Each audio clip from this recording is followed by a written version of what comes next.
Les marais salants au sens large du terme, cet espace ici, existait pratiquement à la fin du Moyen-Âge tel qu'on peut le voir aujourd'hui. La saline que j'ai dans le dos, la saline du Grand Sinaba ici, elle était achevée en 1344. Ça, on a des preuves textuelles là-dessus. Alors ça, c'est l'extraordinaire du marais salant de Guérande. On ne peut pas parler du marais salant dans son ensemble. Dans les limites de la lagune, oui, mais après, à l'intérieur du marais salant, il y a un certain nombre de parcelles. On les a comptabilisées. Il y en a 800 qui portent toutes un nom. Un des grands débouchés du sel de Guérande, qui a boosté, pour prendre un terme d'actualité, l'économie salicole et les réaménagements de marais salants, de salines par exemple, qui avaient été détruites à la suite de tempêtes à la fin du Moyen-Âge, qui n'avaient pas été reconstruites, c'est la période XVIe siècle, XVIIe siècle. On voit que le port du Croisic, qui a déjà acquis une certaine importance, est un port de marchands mariniers et que les plus entreprenants arment des bateaux vers Terre-Neuve.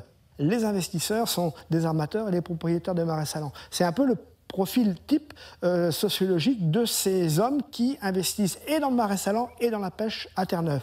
On voit cette articulation finalement qui a existé pendant un siècle et demi environ autour du marais salant. Les capitaux provenant de la pêche à Terre-Neuve sont réinvestis dans le marais salant, jusqu'à temps que les donnes économiques changent.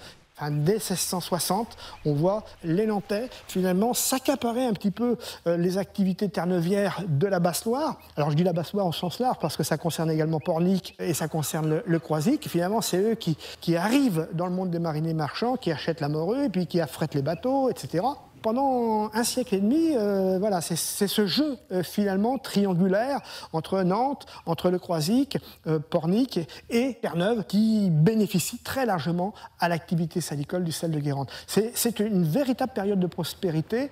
On en lit les témoignages dans l'architecture, par exemple, du port du Croisic, où là, pendant cette période, émergent de grandes bâtisses, qui sont des bâtisses de négociants en sel, d'armateurs, terneuviers, de propriétaires de marais salants. On voit un petit peu ce monde qui se construit finalement autour de l'or blanc du pays de Guérande.